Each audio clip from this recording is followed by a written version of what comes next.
제 인생의 기둥이었던 아내가 세상을 떠났습니다. 50년을 함께 살아온 사람을 한순간에 잃고 나니 마치 심장이 텅 빈 것처럼 숨이 가빠지더군요. 장례가 끝나고 난 후 집으로 돌아왔을 때 집안 곳곳이 텅 빈 것처럼 느껴졌습니다. 바닥에 놓인 신발부터 식탁 위에 빈 밥그릇까지 모든 것이 제 마음을 아프게 했습니다. 마치 어제까지 함께 있던 사람이 사라졌다는 사실이 실감나지 않아 온몸에 힘이 빠졌습니다. 아들 민수가 저를 보며 걱정스러운 목소리로 말하더군요. 아버지, 당분간 저희 집에서 지내세요. 그 한마디가 제겐 뜻밖이면서도 고마웠습니다. 제가 한숨도 제대로 못 자고 초췌해 보였던 모양이죠. 민수의 눈에는 뭔가 결심한 듯한 진지함이 깃들어 있었습니다. 그날 오후 아들의 차를 타고 집을 나설 때 제 손은 자연스레 떨리고 있었습니다. 창밖으로 보이는 풍경은 전과 똑같았지만 제 내면은 송두리째 달라졌습니다. 조수석이 텅 비어 있는 걸 보는 게 이렇게 괴로운 일일 줄은 몰랐습니다. 원래라면 아내가 옆에 앉아 잔소리 섞인 농담을 건넸겠죠. 가령 이런 말을 나지막이 했을 겁니다. 운전 조심해, 민수야. 민수의 집에 도착하니 문 앞에 며느리 수연이 서 있었습니다. 그녀도 나름 밝은 표정을 지으려는 듯 했지만 어딘가 어색함이 묻어났습니다. 저를 향해 가볍게 목례하더니 조용히 인사했죠. 분위기가 괜찮길 바라며 조심스레 들어섰습니다. 그런데 집 안으로 발을 들이자마자 생각보다 훨씬 고급스러운 인테리어가 눈에 들어왔습니다. 결혼 초기에 비해 아들 내외가 많이 성장했다는 생각이 들었습니다. 응접실 한편에는 널찍한 소파가 있었고 벽에는 온갖 가족 사진이 붙어 있었습니다. 그 사진들 중 대부분은 아들 부부의 여행 사진이었지만 간간히 손주의 모습도 보이더군요. 그러나 제 사진이나 아내 사진은 찾기 어려웠습니다.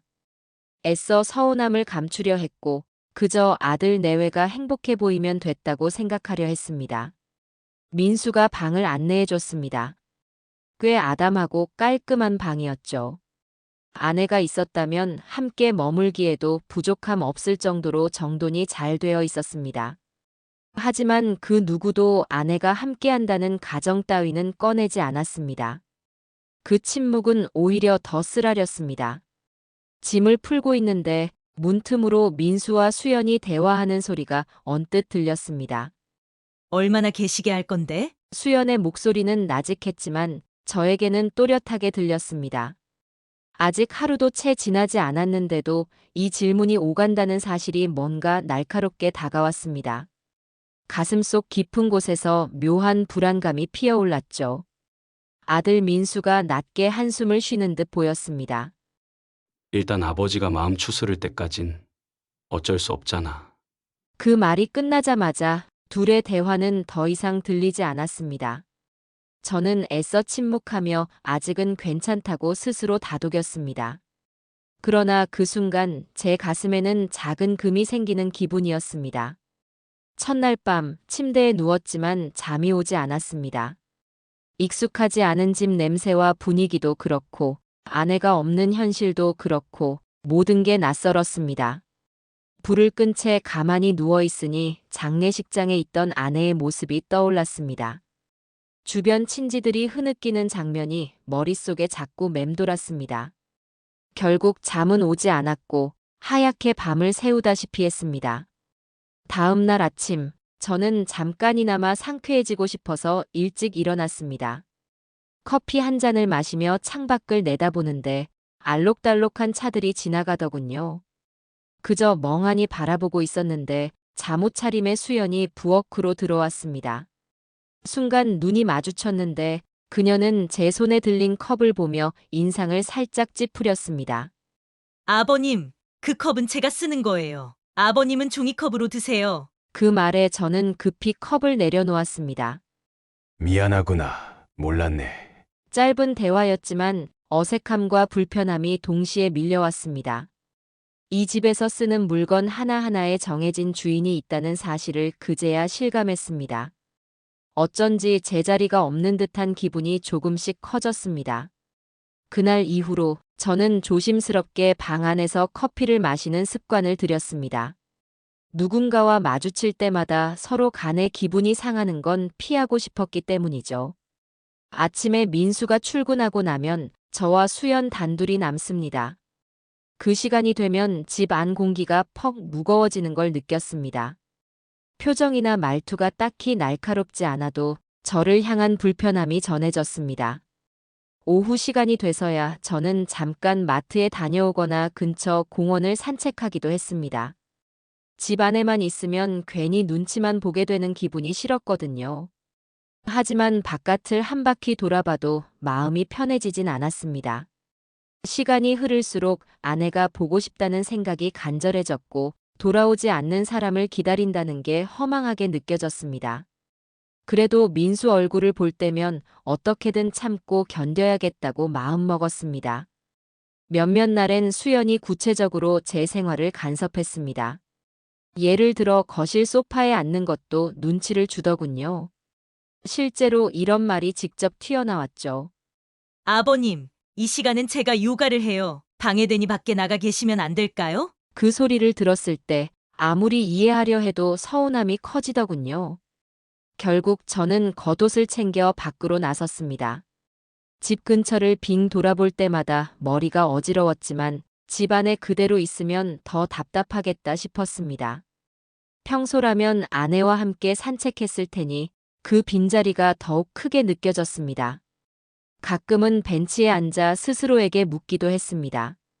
내가 정말 민폐를 끼치고 있는 건가? 그러다가도 어느새 자각하게 됐습니다. 이건 아내가 떠난 슬픔을 달랠 시간조차 허락되지 않는 상황구나. 한 번은 저녁 무렵에 좋아하던 TV 프로그램을 틀고자 했습니다. 제법 흥미롭게 보던 프로그램이었고 아내도 생전에 즐겨봤던 시간이었습니다. 그런데 리모컨을 들자마자 수연이 다가와서 확 빼앗았죠. 이건 우리 집이에요. 제 규칙을 따라주셔야 해요. 멈칫하며 고개를 들었더니 그녀는 더 이상 대화할 의지가 없어 보였습니다. 저는 아무 말도 못하고 자리에서 일어났습니다. 리모컨을 빼앗기는 순간 마치 제가 이 집에서 할 수 있는 일은 아무것도 없다는 기분이 스쳤습니다.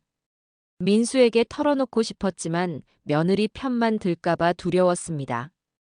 아버지는 왜 그렇게 사소한 일로 트집을 잡으세요? 이런 식으로요. 게다가 부부 사이가 소원해질까 걱정되는 마음이 앞섰습니다. 그래서 계속 침묵했고 그런 침묵이 쌓일수록 제 마음엔 괴로움이 깊어갔습니다. 시간이 지나면서 방에서 지내는 시간이 늘어났습니다. 밖으로 나갈 때가 아니면 방 안에 틀어박혀 있고 며느리를 마주치지 않는 게 차라리 속 편했습니다. 그러나 아들을 만나면 자꾸만 제 상태를 걱정해서 묻곤 했습니다. 아버지, 요즘 괜찮으세요? 얼굴이 많이 어두워 보이는데. 저는 별다른 대답을 하지 않고 그저 웃는 척하면서 고개를 끄덕였습니다.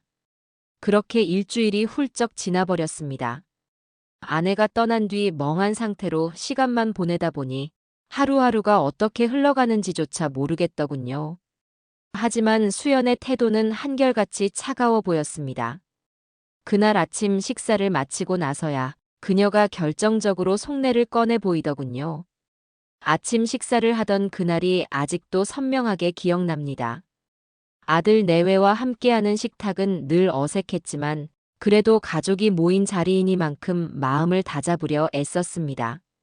메뉴는 간단했지만 밥과 국이 따뜻하기만 해도 괜찮다고 여기면서 조용히 수저를 들었습니다. 옆자리의 민수는 뭔가 말하고 싶어하는 눈치였지만 아마도 저를 배려하느라 괜히 입을 열지 못하는 듯 보였습니다. 며느리 수연은 별다른 표정 없이 묵묵히 식사에만 집중하는 듯 했는데 이상하게 눈길이 저를 향해 오래 머무는 느낌이었습니다.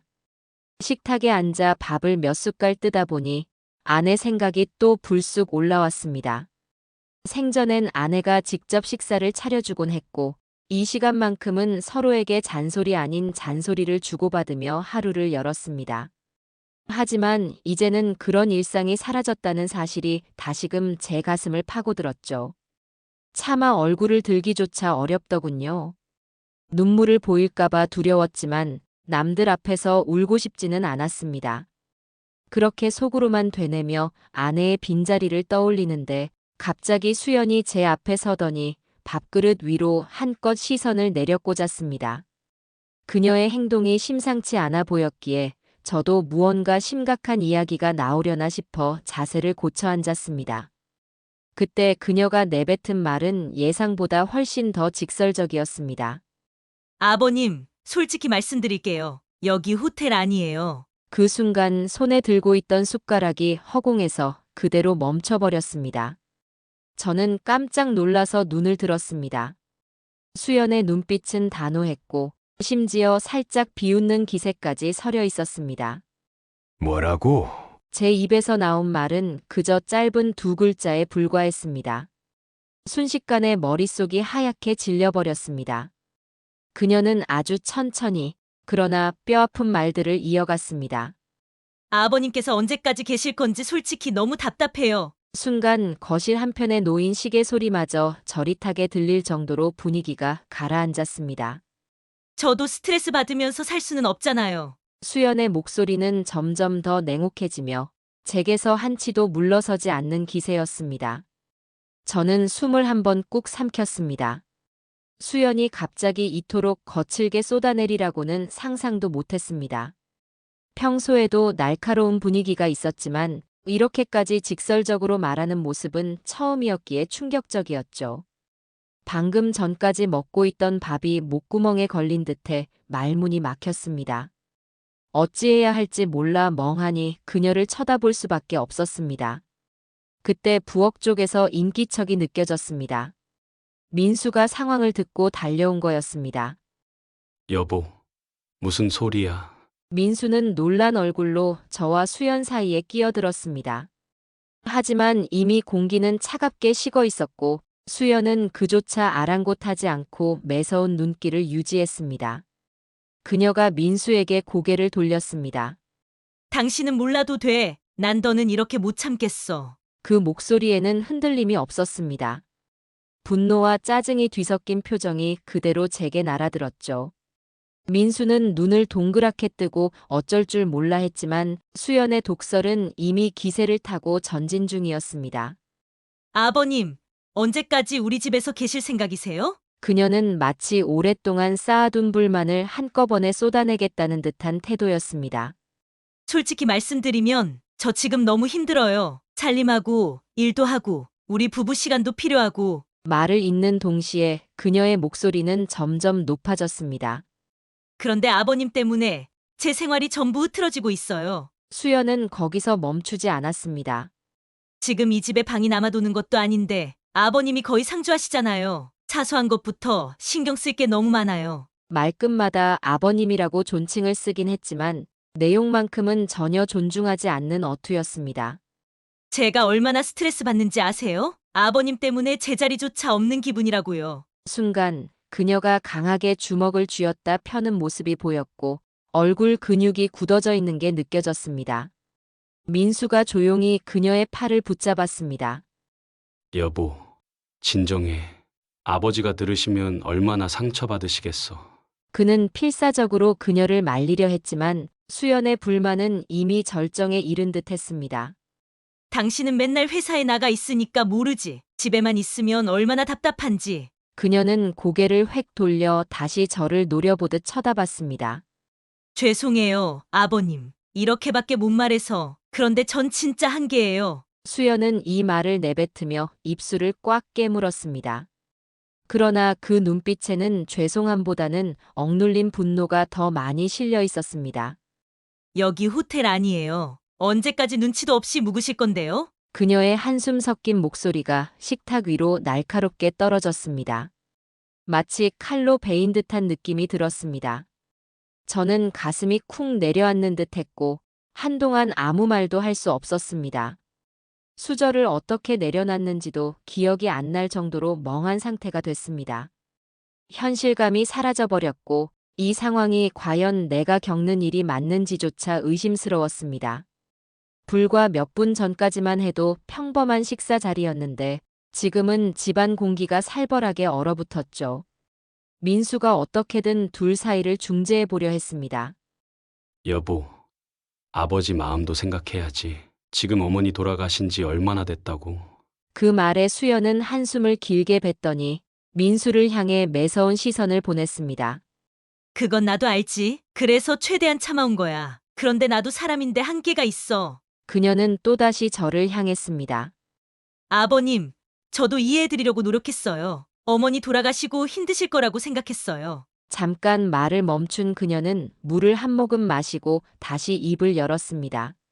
근데 솔직히 저 이러다가 우울증 걸릴 것 같아요. 출근했다 돌아오면 집이 삐걱삐걱 뒤집혀 있는 느낌이라고요. 수연은 눈을 흘기며 연신 고개를 저었습니다. 아버님은 아무것도 안 하신다고 할지 몰라도 저한테는 온종일 신경 쓰이는 일이에요. 그 순간 아내가 살아있었다면 어땠을까라는 상상이 머릿속에 스쳤습니다. 아마 아내가 며느리와 중간에서 잘 맞춰줬으리라 생각했습니다. 하지만 지금 이 상황에서 누구 하나 제 편을 들어주는 이는 없었습니다. 민수도 어쩔 줄 몰라 하는 표정으로 저와 수연 사이에서 허둥대고 있을 뿐이었죠. 대화를 더 이어가는 건 무의미해 보였습니다. 저는 그저 안개 속에 갇힌 사람처럼 한자리에 굳어 있었습니다. 속에서 무언가가 끓어오르는 듯 했지만 현실 앞에서 내뱉을 말을 찾기 어려웠습니다. 그저 머리끝에서부터 발끝까지 묘한 저항감과 수치심이 뒤섞여 온몸을 휘감았습니다. 수연은 이미 제 반응 같은 건 관심도 없는 듯 뻣뻣하게 허리를 펴고 있었습니다. 식탁 위에 놓인 반찬조차 식어버려 더 이상 입맛도 없었습니다. 민수가 조심스레 제 어깨에 손을 올렸습니다. 아버지, 방으로 잠깐 들어가 계세요. 제가 수연이랑 얘기 좀 해볼게요. 그러나 저는 굳은 목으로 민수를 바라본 뒤 아무 말 없이 자리에서 일어났습니다. 식사를 마저 할 기력조차 없었습니다. 고작 몇 숟갈 뜬 밥이 무겁게 뱃속에서 돌덩이처럼 가라앉는 기분이었습니다. 방으로 들어가는 도중 며느리의 낮은 목소리가 등 뒤에서 들렸습니다. 진짜 언제까지 계시려는 건지. 스트레스 받아. 그 말이 제 등뼈를 쿡쿡 찌르는 듯해서 몸이 더 움츠러들었습니다. 방문을 닫는 순간까지도 그녀의 한숨 소리가 머릿속을 울렸습니다. 결국 저는 그 문 뒤로 숨듯이 들어가 한참 동안 그대로 서 있었습니다. 심장이 빠르게 뛰고 있었습니다. 분명 참으려 했는데 전혀 예상치 못한 방식으로 공격당하니 마음이 무너지는 기분이었습니다. 창문 쪽으로 다가가 커튼을 살짝 걷었지만 바깥 풍경도 눈에 들어오지 않았습니다. 흩어진 머릿속을 정리해 보려 해도 수연의 날 선 목소리가 계속 맴돌았습니다. 여기 호텔 아니에요. 제가 바란 건 거창한 게 아니었습니다. 아내를 잃고 정신없이 흔들리는 제 마음을 잠시나마 기댈 곳이 필요했을 뿐이었죠. 하지만 상황은 점점 반대로 흘러갔고 지금 이 집에 머무는 게 과연 옳은 선택인지 의구심이 들기 시작했습니다. 며느리에게는 제가 그저 불편한 존재 혹은 짐 덩어리에 불과하다는 사실이 너무나 명확해졌습니다. 한 번도 이런 형태로 내쫓김을 당할 거라곤 생각해 본 적이 없었는데 바로 눈앞에서 현실이 됐습니다. 그날 저는 방 안에서 한참 동안 아무것도 하지 못했습니다.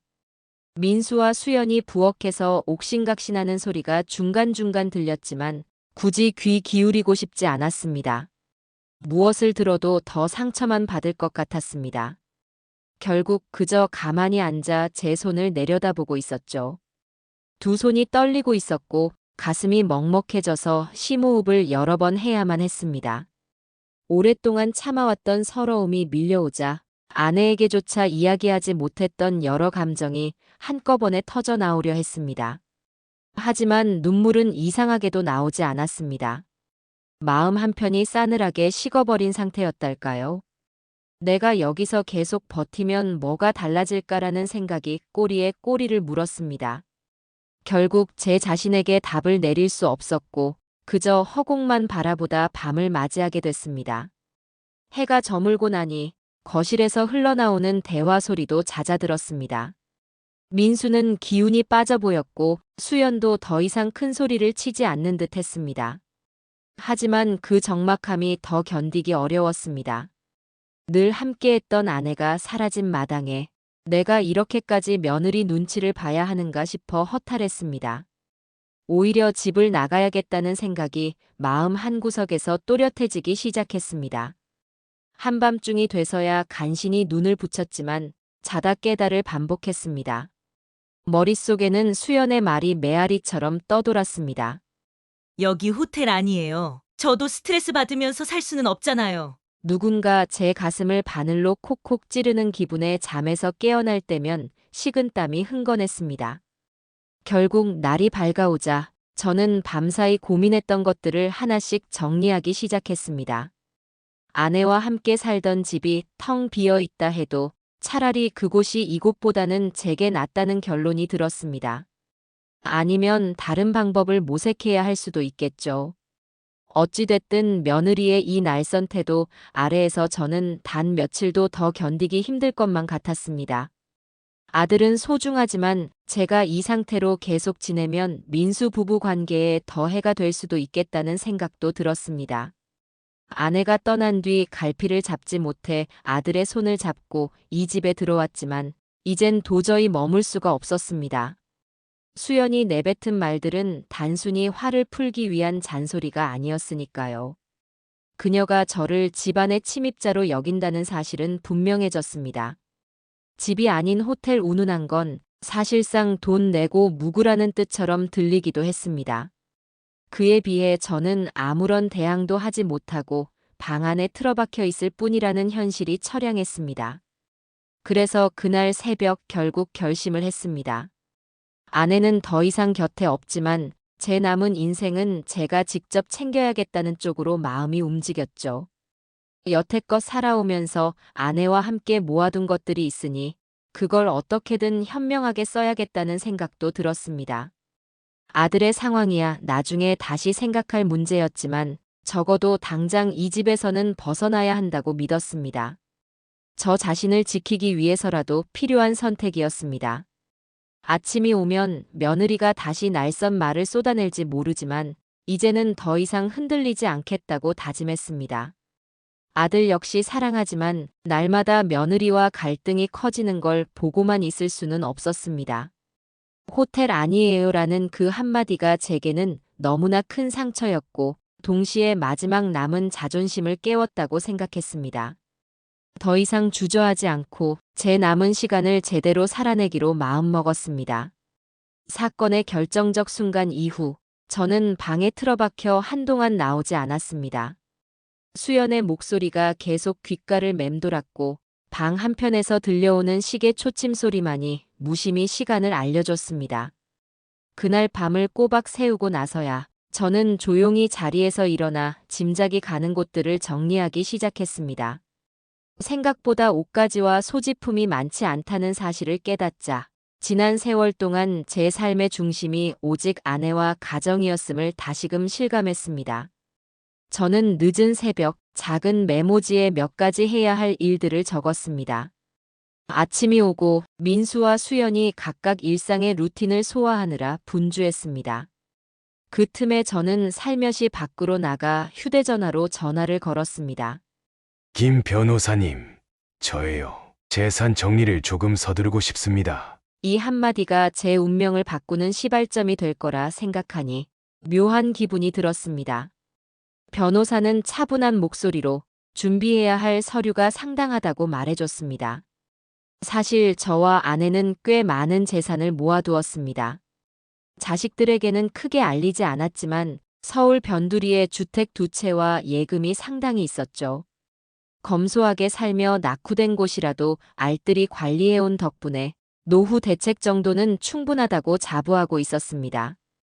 아들 민수에게는 대학 등록금과 첫집 계약금만 지원해줬고 그 밖의 자금은 저희 부부가 직접 관리했죠. 아내와 저는 자식이 돈에 의지하지 않고 스스로 삶을 개척하길 바랐습니다. 변호사에게 전화를 마친 뒤 약간 멍한 상태로 귀가했습니다. 그런데 수연이 부엌에서 무표정한 얼굴로 고개를 돌리더군요. 어디 다녀오셨어요? 점심은 챙겨 드셨나요? 표면적으론 걱정하는 듯한 물음이었지만 그 목소리는 철저히 형식적이라는 느낌이었습니다. 저는 대꾸하기보단 미소 비슷한 표정을 지으려 애썼습니다. 조금 볼 일이 있어서 다녀왔다. 그렇게 답한 뒤 저는 바로 방으로 향했습니다. 잠시 쉬고 싶었지만 마음은 오히려 더 복잡해졌습니다. 변호사와 일을 서둘러 처리해야겠다는 결심이 더욱 확고해졌고, 다른 한편으론 아내가 살아있었다면 이렇게까지 혼란스러운 선택을 하지 않았을 거라는 생각도 들었습니다. 그러나 이미 떠나버린 사람을 붙들 순 없었고, 남은 삶을 어찌 살아갈지 스스로 결정해야 할 상황이었습니다. 은행 업무를 보기 위한 서류를 챙기면서 제가 모아둔 통장들을 하나하나 꺼냈습니다. 거기엔 아내의 손때가 묻은 수천 메모가 함께 꽂혀 있었는데, 언젠가 큰맘 먹고 남편이랑 여행 가자라는 짧은 문장이 적혀 있더군요. 한참 동안 그 글씨체를 들여다봤습니다. 그리움과 허탈함이 뒤섞여 눈앞이 잠시 흐려졌습니다. 하지만 이내 마음을 다잡고 남은 인생을 아내가 기뻐할 방식으로 마무리하자고 되뇌었습니다. 이튿날 아침, 저는 일찍 집을 나서 은행에 들렀습니다. 민수나 수연에게 미리 알리지 않았고 굳이 어디 가냐고 물어보지도 않았습니다. 은행 창구에는 사람들이 제법 많았지만 저는 차례를 기다리며 생각에 잠겼습니다. 이 재산이 아들 내외에게 가야 할지 아니면 내 방식대로 써야 할지에 대한 고민이 머릿속을 맴돌았죠. 하지만 아내의 바람과 지금 제 처지를 떠올리면 결론은 이미 정해져 있었습니다. 창구 직원에게 필요한 서류를 제출하자 잠시 확인하더니 상담실로 안내해줬습니다. 그곳에서 한참 동안 이런저런 사인을 하고 변호사와 협의한 사항을 토대로 구체적인 절차를 밟았습니다. 혹시 이 자금을 어느 정도까지 움직이실 예정이신가요? 직원의 신중한 물음에 저는 망설임 없이 답했습니다. 가능한 많이 제가 쓸 데가 있어서 말입니다. 은행 일을 마친 뒤 나오면서 뒤돌아보니 건물 유리창에 제 모습이 비치더군요. 수척해 보인다는 생각이 스치면서 동시에 그래도 이제부터가 시작이다라는 다짐도 들었습니다. 낯설지만 이 결정은 반드시 해야만 한다고 확신했죠. 수십 년 전 아내와 내가 고생하며 모았던 재산이 지금 이 순간 새로운 국면을 맞이하고 있었습니다. 그것이 어떤 결말을 가져올지 확실치는 않았지만 더는 물러설 곳이 없었습니다. 집으로 돌아오자 수연이 한 번 더 형식적인 미소를 지으며 물었습니다. 어디 다녀오셨어요? 식사는 하셨고요? 저는 피곤한 기색을 감추지 못하고 대충 고개를 끄덕였습니다. 마주치고 싶지 않은 냉랭함이 주방에 스며 있었고 저도 스스로 몸을 피하고 싶은 마음이 컸습니다. 조금 볼 일이 있어서 점심은 대충 때웠어. 민수는 회사에 있었고 저는 방으로 곧장 들어가 문을 조용히 닫았습니다. 창밖으로는 해가 기울어가고 있었고 마음 한구석에는 이제 곧 무언가 바뀔 것이라는 예감이 어렴풋이 떠올랐습니다.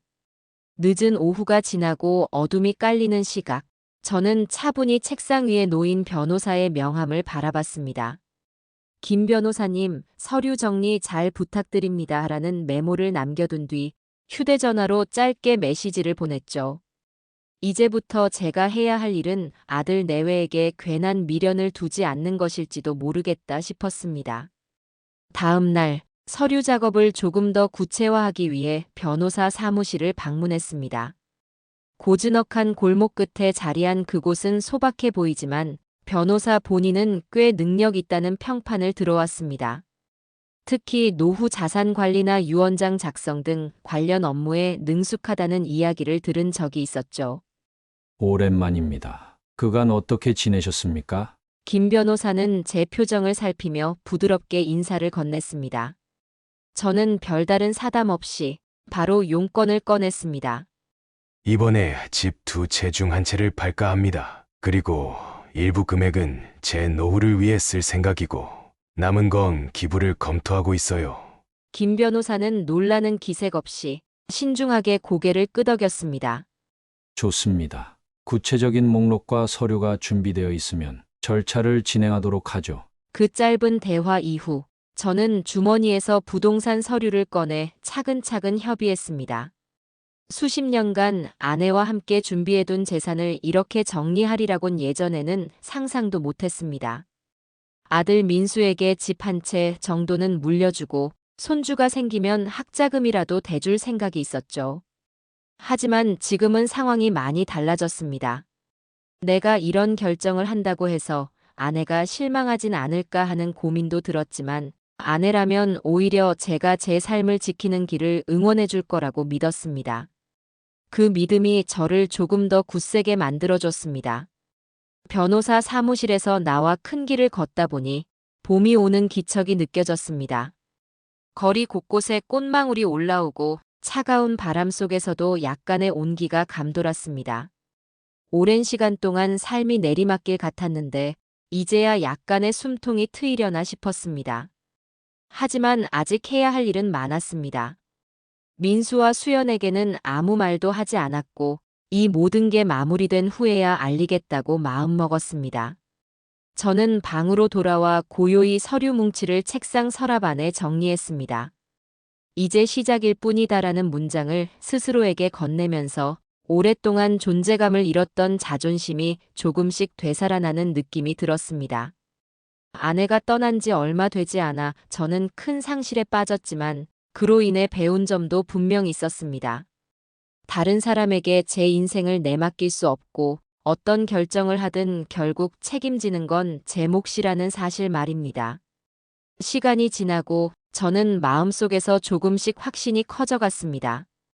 이제는 결행할 때가 됐다라는 생각이 들었고 더 이상 아들 내외와 부딪히며 소모적인 감정을 겪는 건 의미 없다고 느꼈습니다. 그래서 일주일 후 아들 부부에게 식사를 대접하겠다고 선언했습니다. 아버지, 무슨 일이세요? 갑자기 레스토랑이라니. 민수는 다소 놀란 표정이었지만 저는 덤덤하게 대답했죠. 조금 특별한 날이란다. 곧 알게 될 거야. 사실 이 말을 하면서 제 안에서는 여러 감정이 뒤섞였습니다. 평소 같으면 이런 자리를 만들고 싶지 않았겠지만 이번만큼은 의도적으로 준비해야 한다고 생각했습니다. 며느리 수연도 처음엔 의아해했지만 비싼 레스토랑이라 하니 내심 호기심을 보이는 눈치였습니다.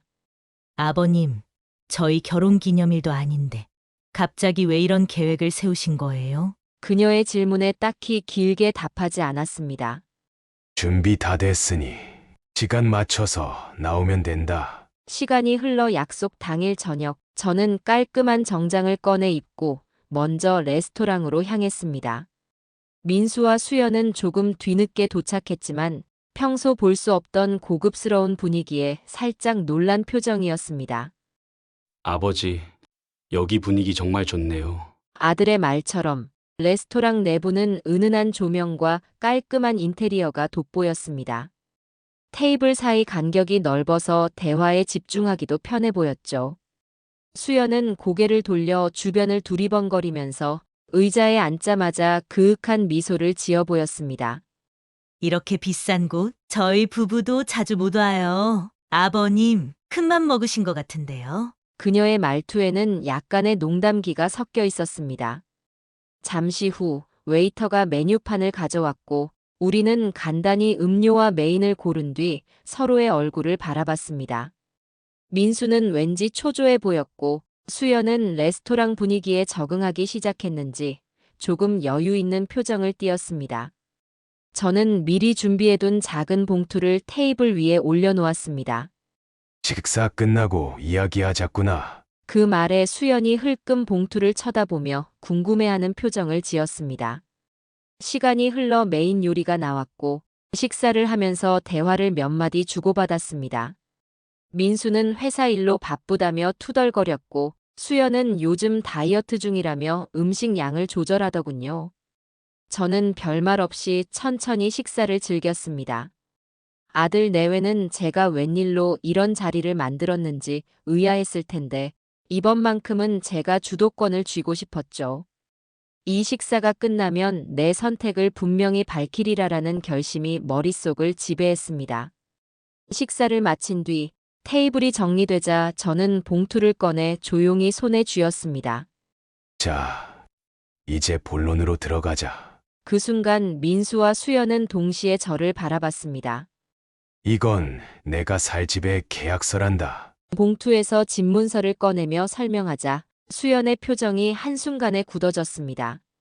민수가 눈을 동그랗게 뜨며 물었습니다. 아버지, 무슨 집이요? 돈은 어떻게? 저는 말을 끊고 조용히 웃으며 대답했습니다. 사실 너희 모르게 엄마와 내가 평생 모아둔 돈이 꽤 많았어. 이제 나 혼자 살 작은 집을 샀어. 그 말에 수연의 얼굴이 순식간에 창백해졌습니다. 제 말이 이어지자 그녀의 눈빛은 갈등과 당황이 뒤섞여 파르르 떨리는 듯 했습니다. 아버님, 굳이 그러실 필요 없어요. 저희 집에서 편하게 지내셔도 되잖아요. 그 말투는 이전과는 완전히 달랐습니다. 며칠 전까지만 해도 여기 호텔 아니에요 라고 외치던 그 목소리가 이제는 너무도 상냥하게 바뀐 겁니다. 민수도 잔뜩 놀란 기색으로 당황한 눈길을 저와 수연 사이에 번갈아 보냈습니다. 저는 가만히 웃으며 봉투를 닫았습니다. 괜찮다. 나도 생각이 있어서 이 집을 샀어. 이미 내일 이사할 거야. 그 말에 수연의 입술이 파르르 떨리는 게 눈에 보였습니다. 민수는 숟가락을 내려놓고 머리를 살짝 흔들었습니다. 아버지, 갑자기 이렇게 결정하시는 건 너무 빠른 거 아닌가요? 그 순간 레스토랑 안에 묘한 침묵이 감돌았습니다. 수연은 무언가 말을 보태려 했지만 이미 상황을 돌이키기엔 늦은 듯 보였습니다. 저는 애써 차분한 태도를 잃지 않으려 노력했습니다. 엄마와 내가 모은 돈은 꽤 많단다. 하지만 이제부터는 내 인생을 내가 결정하려고 해. 그 말이 떨어지자 수연은 또 한 번 태도를 바꾸려는 듯 다급하게 나섰습니다. 아버님, 저희가 무심했어요. 사실 요즘 서로 너무 바빠서 아버님 신경을 못 쓴 것 같아요. 그러니까 그런 마음 쓰지 마시고 그냥 저희 집으로 돌아오시면. 그 목소리는 간절해 보였지만 진심인지 아닌지는 쉽게 판별이 안 됐습니다. 다만 제가 느끼기엔 재산 이야기가 나오자 태도가 달라졌다는 점만큼은 분명했습니다. 민수는 헛기침을 몇 번 하고 곤란한 표정으로 수연의 팔을 잡았습니다. 여보, 너무 그렇게 매달리지 마. 아버지도 결정이 있으실 테니까. 저는 그들을 번갈아 바라보다가 차분히 음료를 한 모금 마셨습니다. 내가 이미 마음먹은 일이니 굳이 말리지 마라. 이건 나의 선택이야. 식당 안이 조용해졌고 주변 테이블에서는 조심스레 우리 쪽을 힐끗 보았습니다. 그렇지만 저는 신경 쓰지 않았습니다. 멀리 식당 창밖으로는 도시의 야경이 번쩍였고 저에게는 그 불빛조차 생소하게 느껴졌습니다. 그날 식사를 마친 뒤 저는 자리에서 일어나며 마지막으로 말을 맺었습니다. 내일 아침에 바로 이사할 거니까 굳이 신경 쓰지 않아도 돼. 아버님, 생각 다시 해보세요. 수연은 한 번 더 붙잡으려 했지만 이미 제 의지는 확고했습니다. 민수 또한 별다른 대응을 하지 못하고 고개만 숙였습니다. 그렇게 식당을 나서는 서로의 침묵 속에서 막을 내렸습니다. 다음 날 저는 아침 일찍 짐을 챙겼습니다. 사실 챙길 만한 물건이 많지 않았고 대부분 옷가지나 아내의 유품 몇 점에 불과했습니다. 민수와 수연이 방 앞을 서성거리면서도 어떤 말을 해야 할지 갈피를 못 잡는 표정이었습니다. 저는 무심하게 짐 가방을 들고 현관문 쪽으로 향했습니다. 갈게. 잘 지내라. 그 말을 남기고 나왔는데 잠시 뒤 민수와 수연이 곧 따라 나오더군요. 아마도 제가 정말로 떠나는지 확인하려는 마음이었겠죠. 저는 따로 말리지 않았습니다. 집 앞에 대기시켜둔 택시가 왔고 트렁크에 제 짐을 실었습니다. 민수는 끝내 참지 못하고 조심스레 물었습니다. 아버지, 우리랑 다시 이야기해보면 안 돼요? 수연도 고개를 살짝 숙이며 작게 중얼거렸습니다. 아버님, 정말로 나가시는 거예요? 저는 택시 문을 열어놓은 채로 잠시 멈춰서서 두 사람을 차분히 바라봤습니다. 이미 결정했단다. 이 집에 남아있어봤자 서로가 불편하잖니. 그 말에 수연의 얼굴이 하얗게 질리더군요. 택시는 부드럽게 출발했고 창문 너머로 보이는 민수와 수연의 모습이 점점 멀어졌습니다. 저는 괜스레 긴 한숨을 쉬었습니다. 이제부터 제 인생을 온전히 제 손으로 챙겨야 한다는 사실이 새삼스럽게 다가왔습니다. 그러나 후회하거나 망설일 여유는 없었습니다. 아내가 떠나고 남은 자존심마저 잃으면 진정 제 삶을 지킬 수 없을 테니까요. 택시는 약속된 목적지로 달렸습니다. 새로 산 집은 의외로 도심에서 그리 멀지 않은 곳에 자리 잡고 있었습니다. 넓은 정원과 수영장이 딸린 고급 빌라였죠. 주택가 골목을 돌아 나오는 순간 택시 기사가 감탄하듯 중얼거렸습니다. 저곳인가 보네요. 저는 머쓱하게 웃으며 대답했습니다. 네, 저기가 맞습니다. 도착해보니 이미 이삿짐 센터 직원들이 도착해 기다리고 있었습니다. 가방 몇 개 정도에 불과했지만 미리 고급 가구들을 배치해둔 상태라 오히려 정리는 간단했습니다. 이삿짐 기사들이 제 짐을 옮기는 동안 저는 잠시 정원을 둘러봤습니다. 잔디가 깔린 마당과 잔잔하게 물결치는 수영장이 시선을 사로잡았습니다. 아내가 살아있었다면 이곳을 함께 거닐었을 텐데 하는 아쉬움이 스치긴 했지만 곧 마음을 다잡았습니다. 얼마 지나지 않아 민수와 수연이 몰래 따라온 듯 문 앞에 서성이는 모습이 보였습니다. 차에서 내려 집 앞까지 걸어오는 동안 그들의 표정은 충격으로 얼어 있었습니다. 수연이 먼저 말을 꺼냈습니다. 아버님, 여긴 또 어떻게 이 정도 규모면 대체 어떻게 된 건가요? 그녀의 목소리는 희미하게 떨리고 있었습니다. 저는 그들의 놀란 눈빛을 천천히 마주했습니다. 말했잖니. 엄마랑 나 평생 아끼며 살아서 모아둔 돈이 꽤 있다고. 민수는 와서 주변을 휘 둘러보며 넓은 정원과 수영장을 보고는 말을 잇지 못했습니다. 수연은 더더욱 당황한 기색을 숨길 수 없었고 연신 손가락을 꼼지락거렸습니다. 아버님, 이런 줄 알았다면 저희가 조금 더. 그 말이 끝나기도 전에 저는 조용히 손짓으로 그들을 거실 안으로 안내했습니다. 고급스럽게 배치된 가구와 깔끔한 인테리어를 본 수연은 아예 입이 다물어지지 않는 듯 했습니다. 민수는 한숨을 쉬며 고개를 숙였습니다. 아버지, 정말로 여기에 혼자 사시려고요? 저는 잠시 숨을 고르고 태연하게 대답했습니다. 그래, 여기서 혼자 살 거야. 이미 이사까지 마쳤으니. 여긴 내 집이지. 수연이 조금 지나서 조심스럽게 물었습니다. 그럼 혹시 다른 집도 남아있나요? 예전에 아버님이 집 두 채 있다고 하셨잖아요. 그 말이 떨어지자마자 저는 미리 준비해둔 문서를 떠올렸습니다. 그 문서는 지난주에 이미 처리해버린 상태였죠. 저는 거실 탁자 위에 앉아 두 사람을 번갈아 바라봤습니다. 그리고는 다시금 결심을 다지듯 입을 열었습니다. 원래 너희에게 물려줄 생각이던 집이 있긴 했지. 근데 지난주에 팔아버렸다. 그 순간 민수와 수연의 표정이 더욱 굳어졌습니다. 아버지, 왜요? 그렇게 갑작스럽게 정리하시면. 그들의 당혹감이 커 보였지만 저는 한층 더 담담하게 말을 이었습니다. 그 돈으로 세계 여행 갈 거다. 엄마랑 함께 가고 싶었던 곳들이 몇 군데 있었거든. 거실에 고요한 침묵이 찾아들었습니다.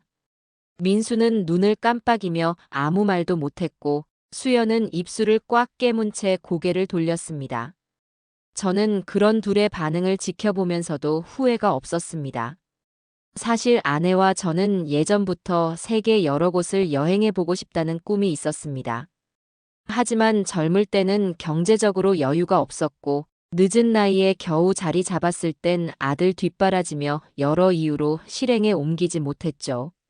아내가 세상을 떠나며 그 꿈이 사라진 듯 했지만 이제라도 그 약속을 완전히 버릴 수는 없었습니다. 비록 아내는 옆에 없지만 내가 대신이라도 우리의 소망을 이루어주고 싶었습니다. 그것이 마지막으로 아내에게 해줄 수 있는 배려일 거라 생각했습니다. 수연은 잠시 침묵하더니 벼랑간 전에 보여줬던 싸늘한 태도를 바꿔 애원하듯 말했습니다. 아버님, 제발 그냥 저희 집으로 다시 돌아와 주세요. 제가 잘못했어요. 정말로 반성하고 있거든요. 그녀의 눈에는 무언가 간절함이 깃들어 있었지만 그 이유가 순수한 마음인지 아니면 재산 문제 때문인지 저는 더 이상 헷갈리지 않았습니다.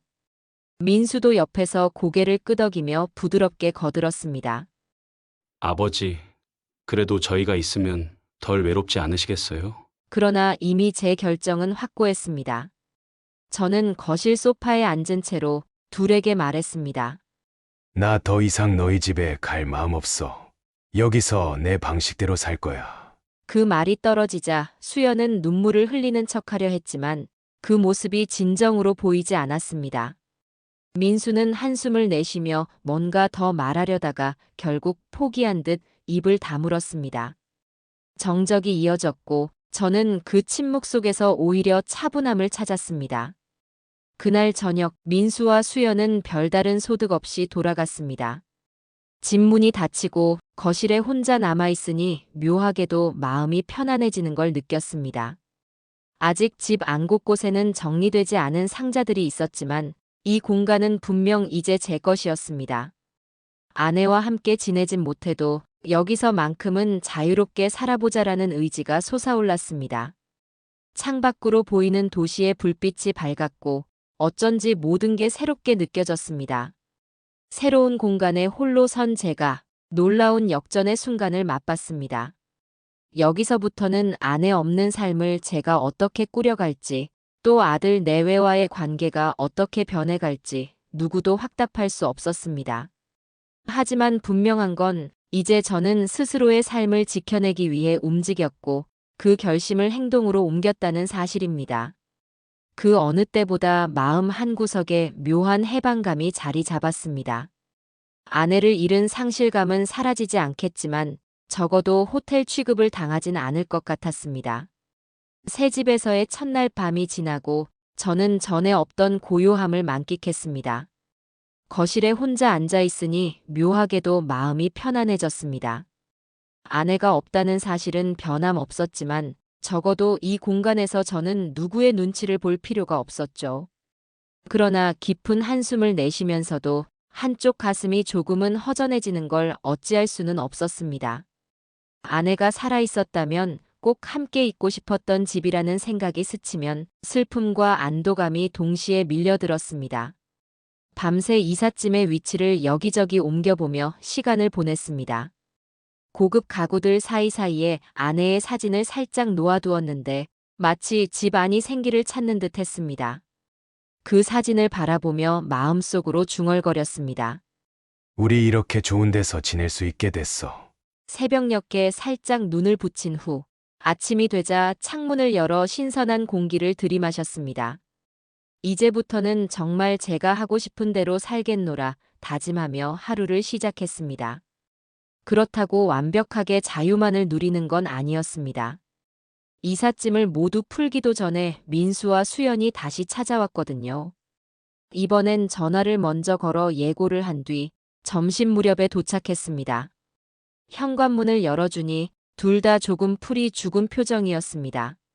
민수는 조심스레 말을 꺼냈죠. 아버지, 식사라도 같이 하시죠. 근처에 맛있는 식당이 있던데. 그 제안에 저도 크게 반대할 이유가 없었습니다. 굳이 쫓아낼 생각도 없었고 궁금한 게 있으면 물어보겠거니 싶었죠. 그래서 옷깃을 추슬러 밖으로 나섰습니다. 도로를 걸으며 둘은 제 눈치를 살피고 있었습니다. 근처 식당에 들어가 자리에 앉자 수연이 목소리를 낮춰 말했습니다. 아버님, 저 정말 죄송했어요. 그동안 제가 너무 예민했어요. 전에는 듣지 못했던 사과의 어투였지만 그걸 곧이곧대로 받아들이기엔 이미 때가 늦었죠. 그래도 저는 특별히 언짢은 기색을 드러내지 않았습니다.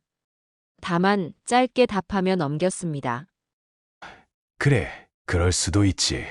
분위기가 다소 썰렁해지자 민수가 호들갑스럽게 메뉴판을 펼쳤습니다. 아버지, 메뉴판 한번 보세요. 원래는 이 근처에 국밥집이 유명하다고 해서 거기 갈까 했는데 막상 들어와 보니 이곳도 갈비탕으로 꽤 유명하다고 적혀 있네요. 국물 맛이 깔끔하고 진해서 한 그릇만 먹어도 속이 든든해진다고 하던데 혹시 아버지 요즘 입맛 없으신 건 아니죠? 제가 보기엔 아버지가 뭘 드셔도 예전처럼 맛있게 드시는 느낌이 좀 사라진 것 같아서 이번 기회에 제대로 된 갈비탕 한 그릇 대접해드리고 싶습니다. 사실 제가 평소엔 이런 음식 잘 추천 안 하는 편인데 아버지가 조금이라도 입맛 되찾으셔서 힘내시면 좋겠거든요. 아버지가 갈비를 좋아하셨던 기억이 어렴풋이 나기도 하고 안 맞으실까 봐 걱정도 되지만 그래도 한 번쯤 도전해 보시는 건 어떠세요? 저는 갈비탕을 시키고 음료도 간단히 주문했습니다. 식사를 기다리는 동안 수연이 조심스레 다시 말을 이었습니다. 아버님, 제가 솔직히 말씀드리면 이렇게 큰 집을 마련하신 걸 전혀 몰랐습니다. 사실 예전에 아버님이랑 어머님이 검소하게 사신다는 이야기는 들었지만 이 정도 규모의 재산을 차곡차곡 모으셨을 거라고는 상상도 못했어요. 이번에 소식을 듣고 정말 깜짝 놀랐고 또 한편으론 존경심이 들기도 합니다. 두 분이 오랜 세월 성실하게 일하시고 아끼면서 모으셨다는 게 얼마나 고생스러웠을지 그걸 생각하니 저희가 너무 무심했구나 싶고 지금이라도 더 잘 챙겨드려야겠다 싶더라고요. 그 말을 듣는 순간 저는 속으로 쓴웃음을 지었습니다.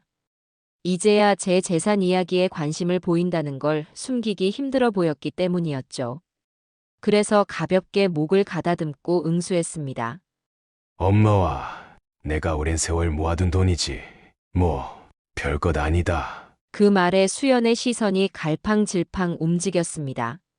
잠시 뒤 그녀가 애써 표정을 바꾸며 침착하게 말했습니다. 아버님, 사실 저도 아버님이 이렇게 따로 지내시게 된 상황이 조금 마음에 걸립니다. 저희가 전에 아버님 모시고 있을 때 이런저런 일로 신경을 제대로 못 써드려서 좀 죄송하기도 하고요. 솔직히 말씀드리면 아버님과 자주 만나 뵐 기회가 줄어드는 것도 마음에 걸립니다. 가족이라는 게 매일 얼굴 보고 살아야 한다는 뜻은 아니지만 그래도 소중한 분이시니까요. 그래서 가능한 한 저희 쪽에도 들르시고 저희가 시간 되는 대로 아버님 집에도 자주 방문해서 식사도 함께하고 싶어요. 혼자 계시면 외로움도 크실 것 같아서 저희가 어떻게든 도움을 드릴 방법이 있을지 함께 고민해보면 좋겠거든요. 전에 호텔 아니에요라고 쏘아붙이던 태도와는 완전히 달라진 톤이라 솔직히 적잖이 의아했습니다. 민수는 곁에서 맞장구 치며 거들었습니다. 맞아요. 아버지, 저도 지난번에 아버지께서 저희 집에서 지내실 때 제대로 신경을 못 썼다고 반성 많이 했습니다. 회사 업무가 바쁘다는 핑계로 아버지 마음을 전혀 헤아리지 못했죠. 수연이도 그렇고 저도 그렇고 요즘 들어서야 우리가 정말 잘못했구나 하고 깨달았어요.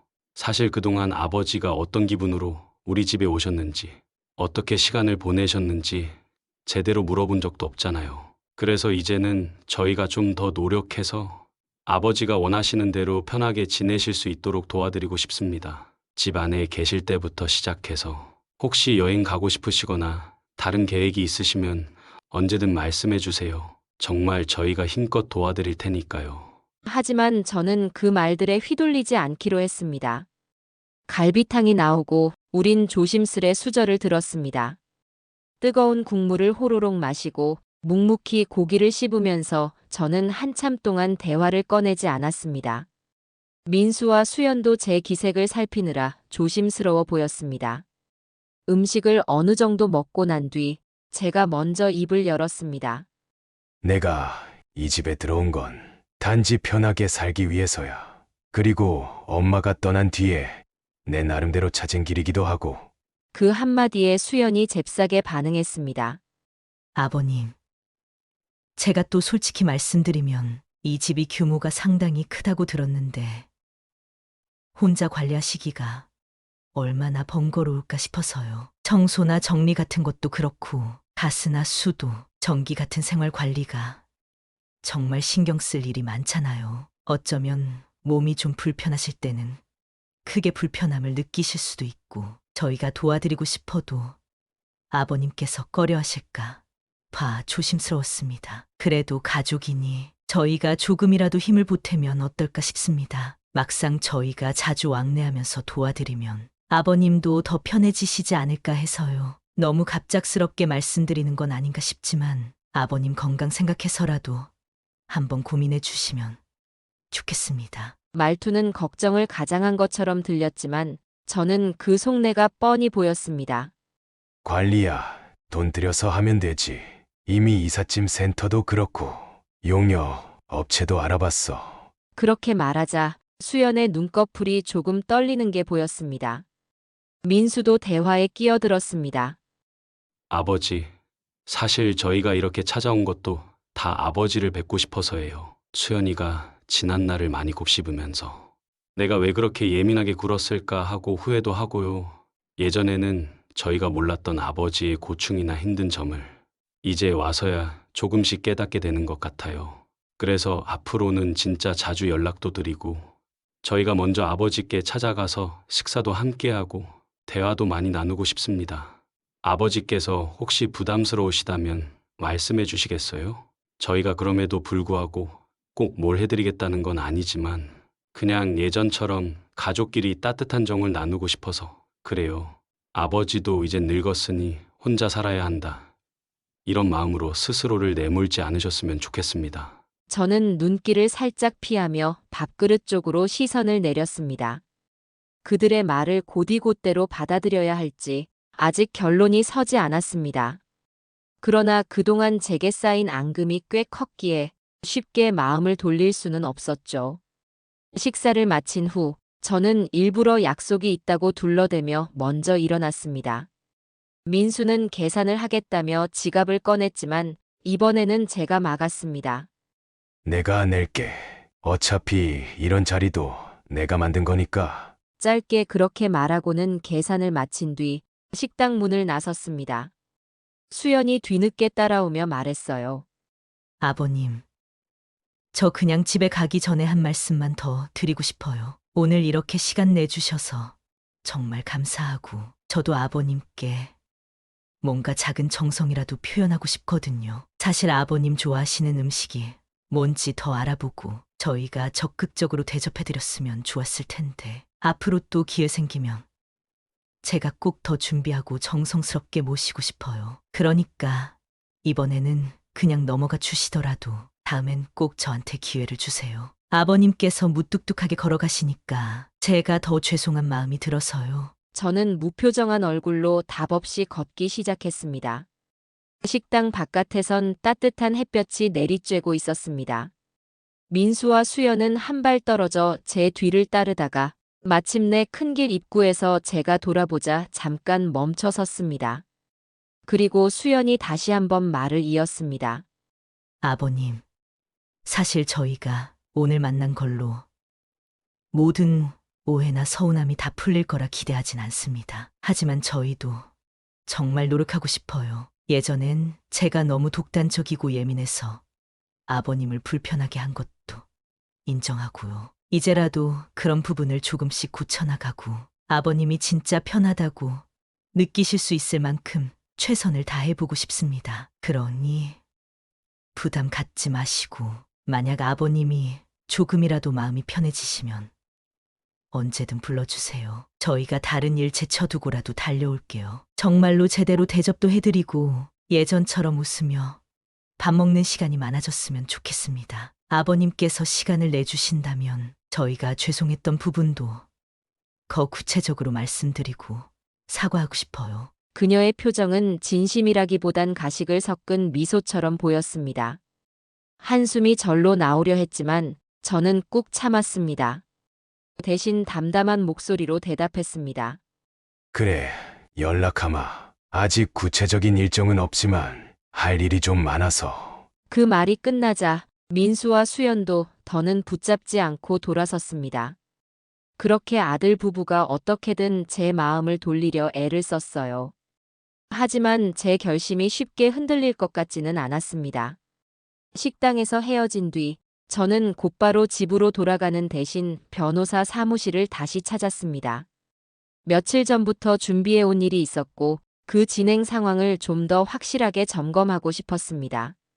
사무실 문을 열고 들어서자 김 변호사가 환한 얼굴로 맞아줬습니다. 오셨군요.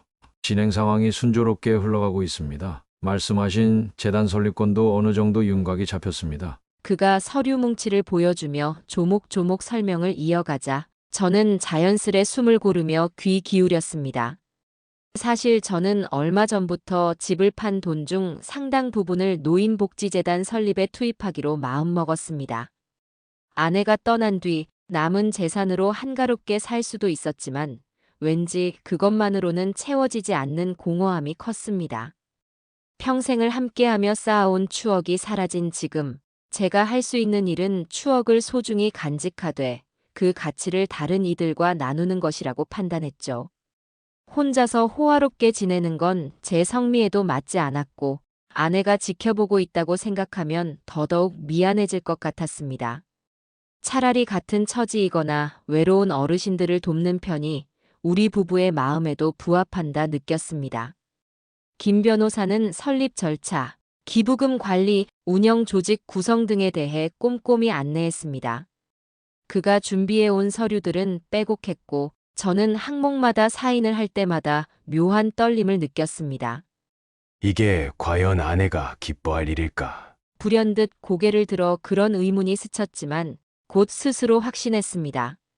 아내라면 틀림없이 잘했어. 여보라며 따스하게 웃어줄 거라 믿었습니다.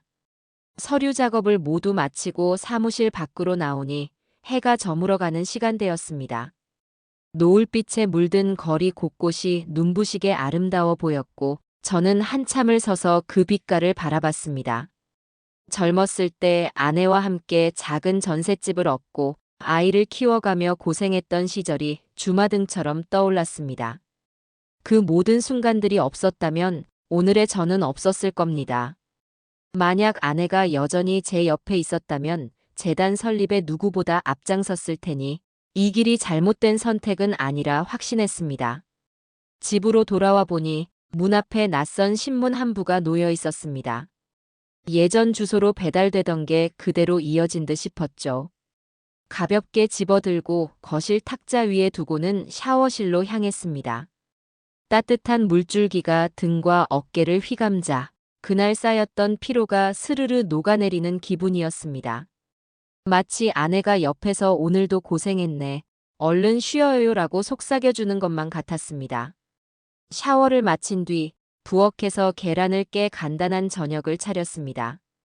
예전 같으면 아내가 능숙하게 식사를 준비했을 텐데 이제는 제가 직접 해야 했습니다. 그 과정이 서툴긴 해도 묘하게 뿌듯함이 따라붙었습니다.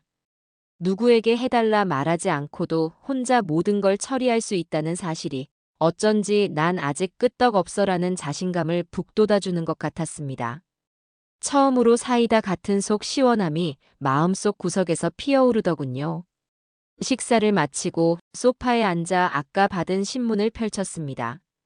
도시 소식과 다양한 광고들이 뒤섞여 있었는데 한 모서리에 독거노인 급증, 체계적 지원 시급이라는 헤드라인이 눈에 들어왔습니다. 짧은 기사였지만 노인 인구가 빠르게 늘고 있다는 통계와 돌봄 공백이 커지는 현실을 고발하는 내용이었습니다.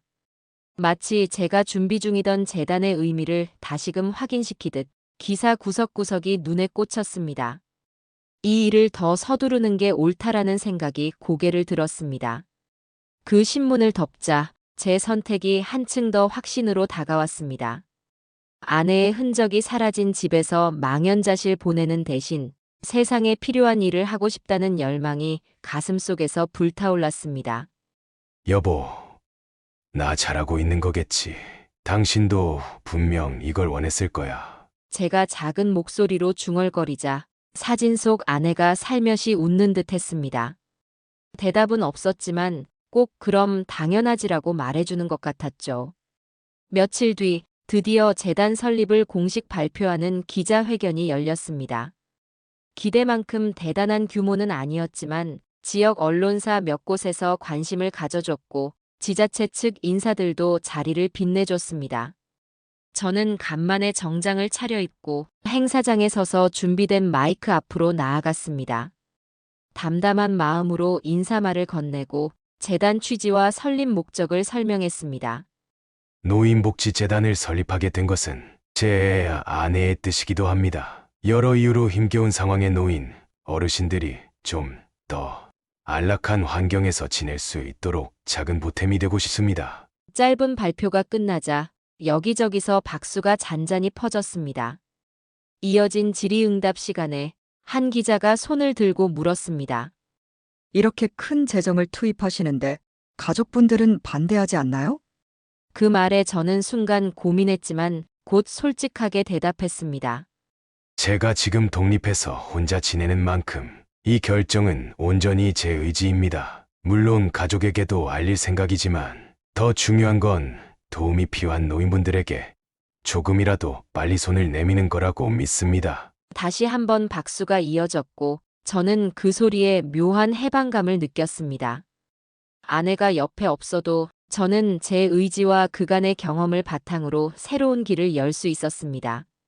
민수와 수연은 이 자리에 초대하지 않았지만 조만간 뉴스나 소문으로 제 선택을 접하겠죠. 그들이 무슨 반응을 보이든 이제 제 인생의 주도권은 제가 쥐고 있습니다. 여기 호텔 아니에요라는 말에 움츠러들던 사람이 이렇게까지 해내리라고는 아마 아무도 예상 못했을 겁니다. 행사를 마치고 나오니 한결 숨이 가볍게 쉬어졌습니다. 아내가 남긴 빈자리는 여전하지만 그 공허함을 채울 또 다른 의미가 생겼다는 사실이 커다란 위안이 됐습니다. 집에 돌아가면 곧 떠날 세계 여행 일정을 세부적으로 짜볼 작정이었습니다. 에펠탑이 있는 파리부터 시작해 아내가 가보고 싶어 했던 도시를 전부 돌며 그녀가 함께하지 못한 풍경들을 제 눈에 담을 생각입니다. 돌아와서는 재단의 일을 본격적으로 시작하며 아내와 제가 못다 이룬 꿈을 조금씩 완성해 나가려 합니다. 한때 며느리의 차가운 말 한마디에 무너져 내리던 제가 이젠 거꾸로 인생의 전환점을 맞이해 당당히 걸어가고 있습니다. 물론 아내와 함께하지 못하는 외로움이 있긴 해도 이제 그 그리움이 저를 주저앉히지 못하리란 걸 압니다. 인생은 끝나는 순간까지 어떤 형태로든 기회와 변화를 허락해 주니까요.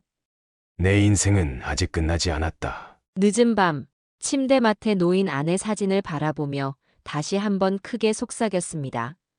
아직 대답은 없었지만 그녀가 오늘도 어딘가에서 웃고 있으리란 믿음이 가슴 한구석에 자리 잡았습니다. 그 미소야말로 제가 앞으로도 계속 걸어갈 수 있는 원동력일 테지요.